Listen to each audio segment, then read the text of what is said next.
Di lembah-lembah padat di utara Arabia, tempat pasir membisikkan rahasia dan bintang-bintang berkelip seperti mata takdir, hiduplah seorang penggembala yang rendah hati bernama Harith. Dia adalah pria yang saleh, dikenal karena kejujuran dan ketakwaannya kepada Allah. Hari-harinya berlalu dalam kesendirian, memimpin ternaknya melintasi bukit pasir keemasan, dan malam-malamnya dihabiskan di bawah langit terbuka, membaca ayat-ayat Al-Quran dan memuji Sang Pencipta. Suatu musim panas, kekeringan melanda wilayah tersebut. Sumur-sumur mengering, rumput berubah menjadi debu, dan banyak penggembala meninggalkan tanah mereka untuk mencari air. Namun Harith tetap sabar. Dia yakin bahwa rahmat Allah akan turun kepada mereka yang percaya kepada NYA. Suatu malam, saat matahari terbenam seperti bara yang bersinar di balik perbukitan, Harith menuntun dombanya menuju gua yang jauh untuk mencari keteduhan dan air. Udara terasa anehnya dingin saat dia mendekati pintu masuk. Anjing setianya merengek, menolak untuk melangkah lebih jauh. Harith merasakan sesuatu yang tidak biasa, tetapi melangkah maju, mengucapkan, Bismillahirrahmanirrahim, dengan nama Allah, yang Maha Pengasih, Maha Penyayang. Di dalam gua, dinding-dinding bersinar samar dengan cahaya yang aneh. Di tengahnya tergeletak seekor ular besar, sisiknya perak seperti cahaya bulan, matanya memantulkan kebijaksanaan dan kesedihan. Harith membeku. Ular itu mengangkat kepalanya perlahan dan berbicara dengan suara yang tidak sepenuhnya manusiawi atau seperti binatang. Jangan takut, wahai hamba Allah, katanya. Aku tidak akan menyakitimu. Harith mundur selangkah karena tidak percaya. Ular yang bisa berbicara? Jantungnya berdebar kencang, namun dia berdiri teguh. Siapa kau? Tanyanya hati-hati. Ular itu menundukkan kepalanya. Dulu, AKU adalah seorang wanita, seorang mukmin yang mendurhakai kehendak Allah. Keangkuhanku membuatku mengejek ketetapan NYA.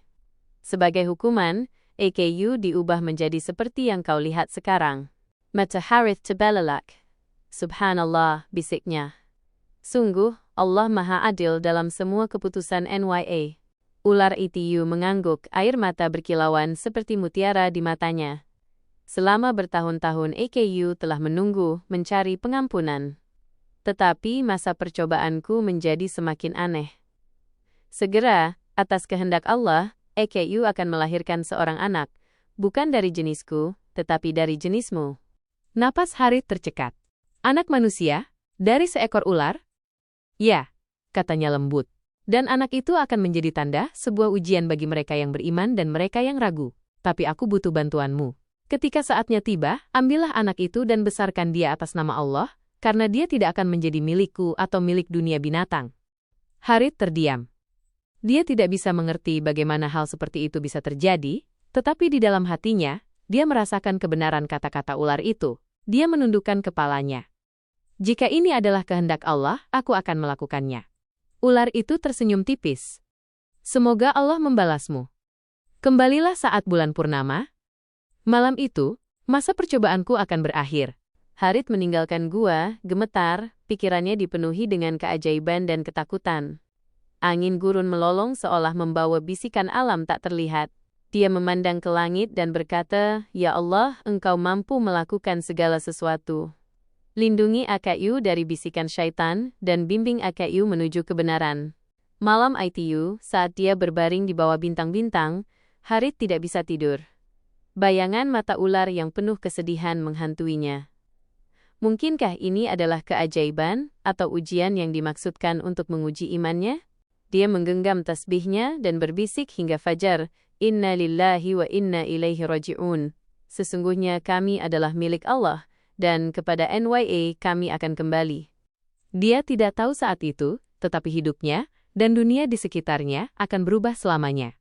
Ketika bulan purnama terbit seperti mutiara bercahaya di langit, Harith teringat janjinya. Malam itu hening, udara terasa berat dengan misteri. Bahkan domba-domba tampak gelisah, mengembik pelan seolah merasakan sesuatu yang aneh akan terjadi. Harith berwudu, sholat 2 rakaat memohon petunjuk, dan berangkat menuju gua. Dia membawa selembar kain kecil, sebuah labu air, dan selimut, tidak yakin apa yang menantinya tetapi sepenuhnya percaya kepada Allah. Setiap langkah bergema di lembah yang sunyi, dan ketika dia mencapai mulut gua, angin seolah membisikkan namanya. Bismillah, gumamnya saat dia masuk. Di dalam, Cahaya dari sebelumnya telah tumbuh lebih terang. Ular itu terbaring melingkar di tengah, gemetar, tubuhnya berkilauan karena keringat. Matanya, yang tadinya tenang, kini dipenuhi rasa sakit dan tekad. "Kau datang," bisiknya. "Semoga Allah membalasmu karena menepati janjimu." Harith mengangguk diam-diam, jantungnya berdebar kencang. Dia menyingkirkan barang-barangnya dan mendekat dengan hati-hati. Napas ular itu menjadi berat, dan tubuhnya menggigil seolah terjebak di antara dua dunia. Beberapa saat kemudian, sebuah suara memenuhi gua, tangisan, lembut tetapi jelas suara manusia. Mata Harith melebar karena terkejut dan kagum. Di depannya, terbungkus dalam lilitan ular, terbaringlah bayi yang baru lahir, cantik, bersinar samar seolah disentuh oleh cahaya ITU sendiri. Ular itu menatap anak itu dengan air mata di matanya. "Alhamdulillah," bisiknya. Ketetapan telah terpenuhi. Harith berlutut diliputi oleh apa yang telah dia saksikan. Subhanallah. Ini melampaui pemahaman manusia. Ular ITU tersenyum lemah. "Ambillah dia, wahai hamba Allah. Dia suci. Namailah dia Isa'am, artinya tanda perlindungan. Dia akan tumbuh di antara umatmu, tetapi jalannya akan penuh cobaan. Jagalah dia dengan baik, karena baik malaikat maupun jin akan menaruh minat padanya." Harith dengan hati-hati mengambil anak ITU ke dalam pelukannya. Bayi ITU hangat, damai, dan tenang, tidak seperti anak manapun yang pernah dilihatnya. Dia membungkusnya dengan lembut di selimut dan kembali menatap ular ITU. "Apa yang akan terjadi padamu?" tanyanya lembut. Dia menghela napas, suaranya samar. "Waktuku sudah selesai. Allah Maha Penyayang. Aku berdoa. Dia menerima pertobatanku. Ketika fajar menyingsing, aku akan kembali ke bumi dari mana aku berasal." Mata Harith berkaca-kaca. "Semoga Allah mengampunimu dan memberimu kedamaian." Tubuh ular itu mulai memudar, bentuknya larut seperti kabut. Kata-kata terakhirnya bergema di seluruh gua. "Jangan katakan kepada siapapun apa yang kau lihat malam ini sampai Allah memerintahkannya. Lindungi anak ITU dan kau akan melihat keajaiban." Kemudian dia menghilang. Harith berdiri dalam diam, bayi ITU tertidur di pelukannya, gua sekarang gelap dan sunyi. Dia melangkah keluar ke udara malam yang sejuk, menatap bulan yang telah menyaksikan semuanya. "Ya Allah," bisiknya, hatinya gemetar, "aku telah melihat tanda-tandamu. Beri EKU kekuatan untuk memenuhi amanah ini." Saat dia berjalan pulang melalui gurun, bayi itu bergerak dan membuka matanya. Mata yang tidak seperti yang lain, warna antara emas dan coklat, dipenuhi dengan kepolosan dan kebijaksanaan tersembunyi. Harith merasakan sesuatu bergerak dalam jiwanya. Dia tahu anak ini tidak biasa. Dia adalah sebuah tanda, sebuah misteri yang lahir dari belas kasihan dan kekuasaan. Pada saat dia mencapai gubuk kecilnya, fajar mulai mewarnai langit. Burung-burung gurun menyanyikan lagu pagi mereka, tidak menyadari bahwa keajaiban baru saja memasuki dunia mereka. Harith menatap bayi yang tidur ITU dan berbisik, "Tidurlah, Isa'am kecil. Kau lahir dari seekor ular, namun ditakdirkan untuk sesuatu yang jauh lebih besar."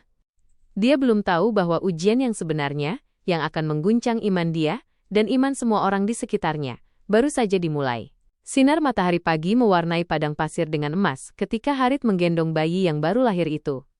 Sang anak Isa'am tidur dengan damai, dada kecilnya naik turun dengan napas yang lembut. Istri Harith, Salma Isal terbangun dan mendapati suaminya berdiri diam di dekat ambang pintu, bayi itu terbungkus kain. Matanya terbelalak. "Harith, anak siapa ini?" Harith ragu-ragu. Dia tidak bisa mengatakan yang sebenarnya. Belum. Peringatan ular itu menggema di benaknya. "Jangan beritahu siapapun apa yang kamu lihat malam ini sampai Allah memerintahkannya." "Dia, seorang yatim piatu," kata Harith pelan. "Aku menemukannya, ditinggalkan di dekat gua. Tidak ada seorang pun di sana untuk mengakuinya. Aku tidak bisa meninggalkannya sendirian." Hati Salma melembut. Dia adalah wanita yang baik, keibuan, dan penuh kasih. Dia mengambil anak ITU dari pelukan Harith dan tersenyum. "Maka dia akan menjadi seperti anak kita sendiri. Allah mengirimkan berkah dengan cara yang aneh." Dan demikianlah, Isa'am menjadi bagian dari keluarga kecil mereka. Hari berganti minggu, dan anak itu tumbuh dengan keanggunan yang tidak biasa. Tangisnya lembut, tawanya menenangkan. Bahkan hewan-hewan pun tampak tenang di hadapannya. Domba-domba berkumpul di dekatnya, dan burung-burung akan bertengger di dekatnya ketika Salma menidurkannya. Namun di malam hari, hal-hal aneh mulai terjadi. Suatu malam, saat Harith bersiap untuk sholat, dia mendengar desisan angin yang samar di luar gubuknya. Ketika dia melangkah keluar, dia melihat cahaya samar berputar di sekitar buayan bayi, seperti esep perak yang berkilauan dan menghilang ketika dia berbisik, "A'udzu billahi min asy-syaithanir rajim." Aku berlindung kepada Allah dari setan yang terkutuk. Salma, ketakutan, bertanya, "Apa itu Harith?" Dia menggelengkan kepalanya. Hanya Allah yang tahu. Mungkin itu cara NYA melindungi anak ini. Namun di dalam hatinya, Harith tahu ada sesuatu yang kuat mengelilingi Isaam, sesuatu yang tak terlihat. Seiring berlalunya tahun, mata Isaam menjadi lebih cerah, dan ia mulai berbicara lebih awal. Pada usia 3 tahun, dia mengucapkan nama Allah dengan jelas, mengatakan, "La ilaha illallah." Pada usia 5 tahun, dia bisa melafalkan ayat-ayat pendek yang diajarkan Harith kepadanya, dan suaranya membawa kemanisan aneh yang menyentuh hati orang-orang yang mendengarnya. Namun, desas-desus mulai menyebar di kalangan penduduk desa. Beberapa orang mengatakan mereka melihat cahaya di atas rumah Harith pada malam hari. Yang lain mengklaim mendengar bisikan jin di padang pasir. Anak gembala itu tidak biasa, kata mereka. Tidak ada yang tahu dari mana dia berasal. Mungkin dia disentuh oleh sesuatu yang melampaui batas. Harith mengabaikan bisikan itu, tetapi suatu hari, seorang ulama tua dari kota yang jauh datang berkunjung. Namanya Syekh Daud, seorang pria yang dikenal karena pengetahuannya tentang yang gaib. Dia memasuki rumah Harith dengan martabat yang tenang dan berkata, "Saya telah mendengar hal-hal aneh tentang seorang anak di sini. Bolehkah saya melihatnya?" Harith ragu-ragu lalu mengangguk. Isaam maju menyapa ulama itu dengan hormat. "Assalamualaikum Syekh." Mata lelaki tua itu sedikit melebar. "Waalaikumsalam nak." Dia meletakkan tangannya di atas kepala Isaam dan melafalkan dengan suara pelan. Kemudian, menatap Harith, dia berkata, "Anak ini membawa suatu tanda. Rohnya murni, tetapi ada sesuatu yang kuno menjaganya.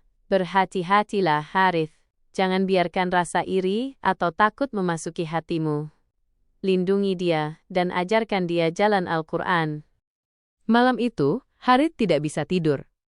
Dia duduk di samping tempat tidur Isaam, mengamati wajah putranya yang damai. Dia teringat kata-kata ular itu, nubuat tentang seorang anak yang akan menjadi tanda sekaligus ujian. Dia berbisik dalam keheningan, "Ya Allah, jika anak ini adalah ujian, berilah aku kesabaran. Jika dia adalah berkah, berilah aku rasa syukur." Angin di luar berdesir pelan, dan dari bukit pasir yang jauh, suara samar seolah bergema, bisikan yang hampir tidak bisa dia pahami. Kedengarannya seperti suara ular yang sama, lembut dan memudar. "Rawatlah dia dengan baik, Harith. Dunia akan segera tahu siapa dia sebenarnya." Hati Harith bergetar. Dia menatap Isaam sekali lagi, dan sesaat, dia melihat cahaya samar bersinar dari dada anak itu. Dia memejamkan mata dan berbisik, "Subhanallah, sungguh, Allah menunjukkan tanda-tanda NYA dengan cara yang melampaui pemahaman kita." Namun, jauh di dalam dunia goib, para jin juga telah memperhatikan anak sang ular, dan tidak semua dari mereka memiliki niat baik.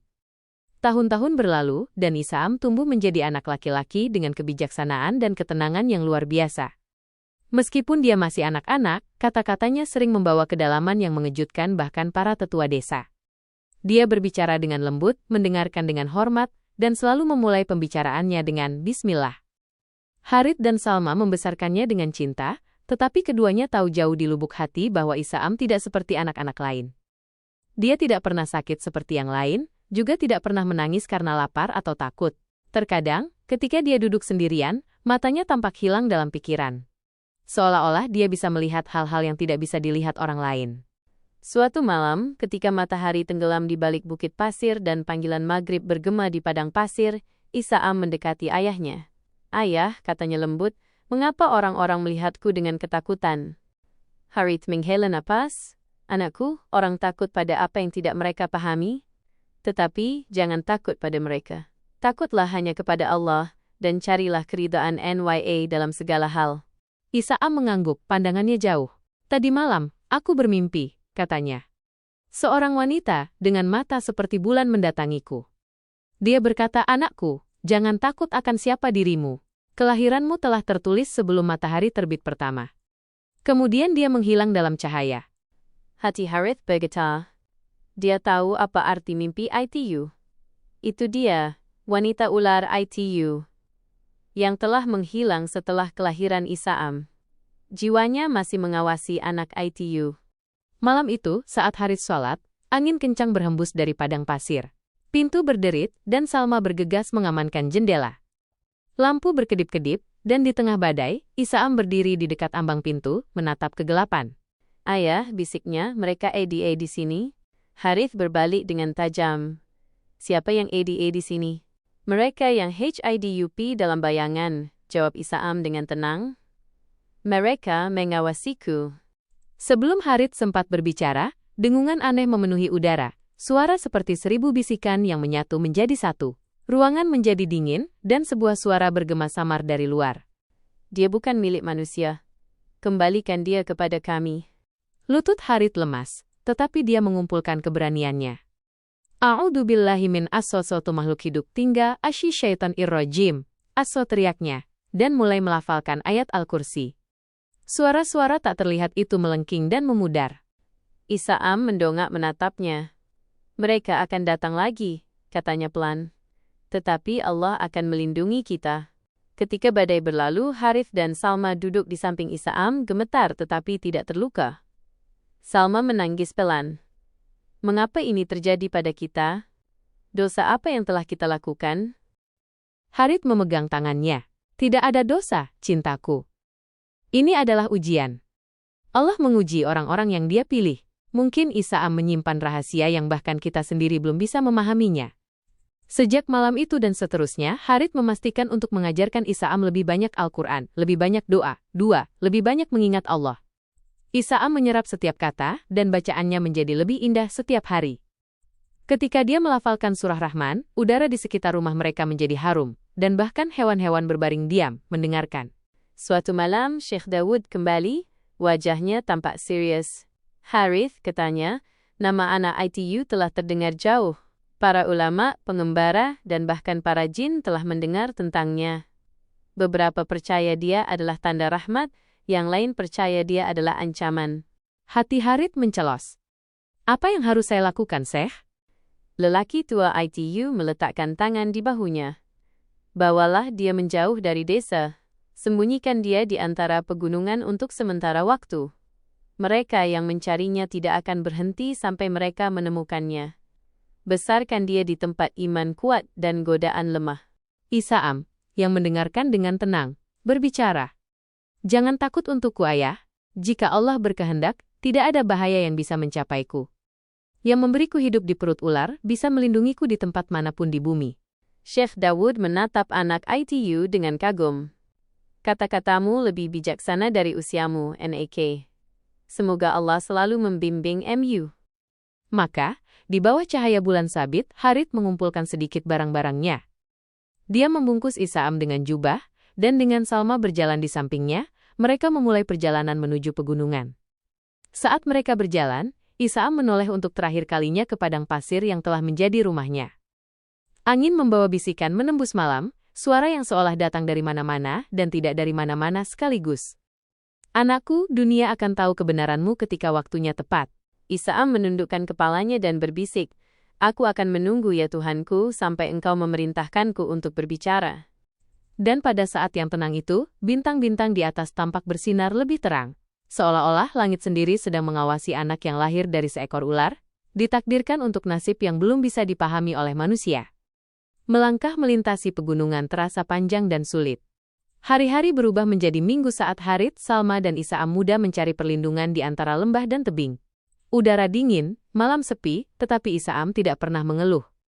Dia berjalan di samping ayahnya dalam diam, sering memandang cakrawala seolah dia bisa mendengar suara yang terbawa angin, suara yang tidak terlihat oleh siapapun kecuali dirinya. Akhirnya mereka menetap di dekat mata air kecil, tersembunyi di antara dua batu besar. Harith membangun pondok sederhana dari ranting dan batu dan di sana mereka memulai kehidupan yang tenang, jauh dari mata manusia. Isaam menghabiskan hari-harinya mengurus domba dan malamnya membaca Quran di bawah sinar bulan. Suaranya bergema di pegunungan, lembut namun kuat, dan siapapun yang mendengarnya merasakan kedamaian turun ke dalam hati mereka. Suatu malam, Harith duduk di sampingnya. "Anakku," katanya lembut, "imanmu telah tumbuh kuat. Tetapi, ada sesuatu yang harus selalu kamu ingat. Jangan biarkan kesombongan memasuki hatimu. Ingatlah bahwa semua kekuatan hanya milik Allah." Isam tersenyum. "Ya ayah, aku tahu. Bahkan kelahiranku bukanlah perbuatanku, ITU adalah kehendak NYA. Aku bukan apa-apa tanpa rahmat NYA." Mata Harith melembut dengan air mata. "Maka kamu benar-benar diberkahi anakku. Jangan pernah lupakan ITU. Namun, sementara mereka HIDUP dalam damai, dunia yang tak terlihat bergejolak lagi. Di antara para jin, bisikan menyebar bahwa seorang anak telah lahir dari jenis mereka, seseorang yang dipilih oleh Allah. Beberapa jin takut akan menjadi apa dia, yang lain melihatnya sebagai penghubung antara dunia mereka dan umat manusia." Suatu malam, saat Isaam berdoa di bawah bintang-bintang, cahaya lembut mengelilinginya. Dia mendengar desir angin dan bayangan terbentuk di sampingnya. Berubah-ubah, tidak pasti, bukan manusia maupun binatang. "Assalamualaikum Isaam," kata sosok itu. Isaam mengangkat kepalanya dengan tenang. "Waalaikumsalam kepada siapapun yang datang atas nama Allah." Sosok ITU membungkuk sedikit.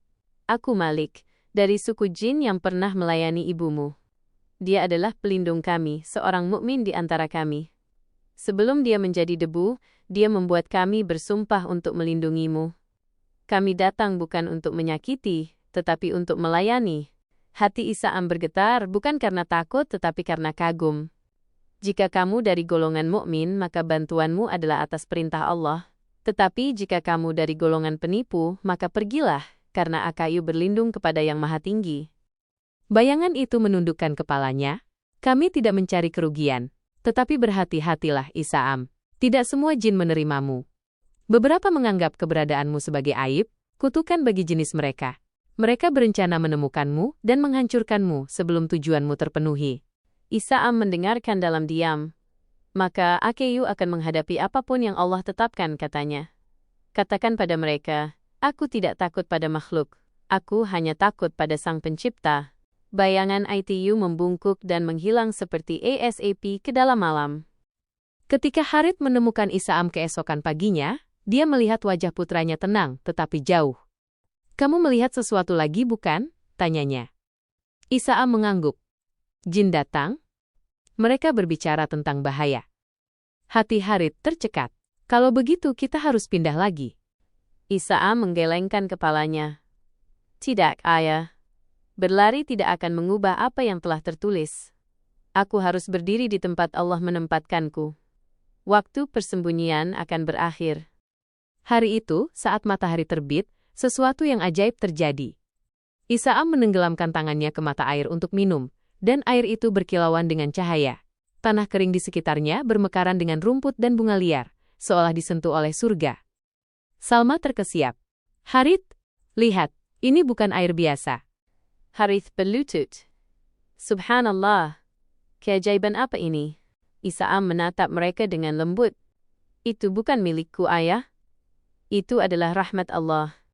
Dimanapun dia menghendaki kebaikan mengalir, mengalir." Kabar tentang keajaiban itu mulai menyebar melampaui pegunungan. Para musafir yang minum dari mata air itu menemukan kesembuhan di tubuh mereka dan kedamaian di hati mereka. Tak lama kemudian, orang-orang dari desa-desa terdekat mulai mencari sumber air yang diberkati itu. Isaam berdoa setiap hari agar Allah membimbing mereka yang datang, tetapi dia juga tahu perhatian ini akan menarik orang lain, mereka yang tidak datang untuk disembuhkan, tetapi untuk menyakiti. Malam ITU, saat bintang-bintang berkelip di atas lembah, Isaam mendengar bisikan, lembut, jauh, namun dipenuhi peringatan. "Mereka telah menemukanmu."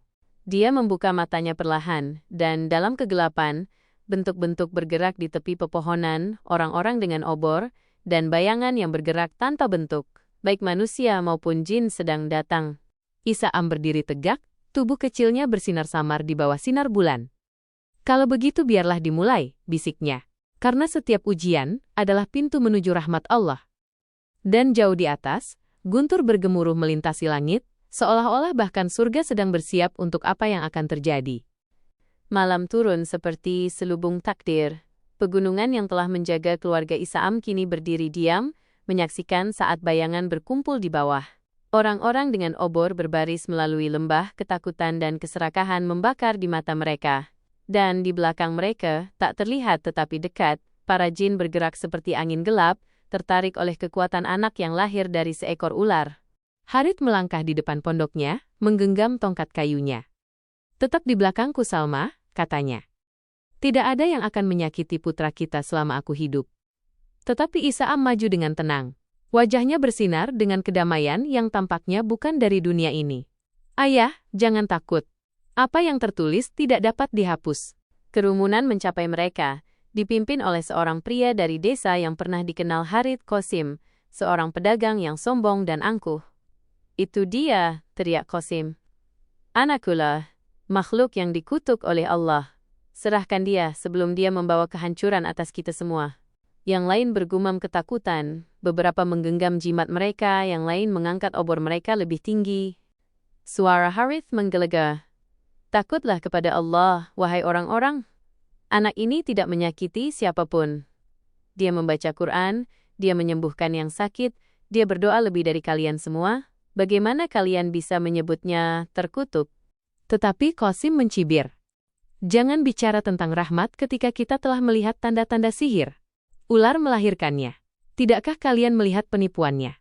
Saat dia melangkah maju, angin tiba-tiba melolong, memadamkan banyak obor.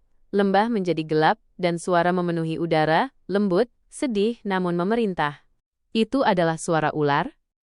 Orang-orang bodoh," katanya. "Kalian mengejek apa yang tidak kalian mengerti. Allah mampu menciptakan mukjizat di luar nalar kalian. Anak yang kalian sebut terkutuk dikirim sebagai tanda, bukan kemurkaan, tetapi rahmat." Orang-orang membeku ketakutan. Beberapa jatuh berlutut. Kemudian Isaam melangkah maju, tubuh kecilnya bermandikan cahaya perak yang tampak mengalir dari langit. "Jangan takut," katanya, suaranya tenang namun kuat. "Aku bukan kutukan, bukan sihir. Aku hanya apa yang telah Allah kehendaki aku menjadi."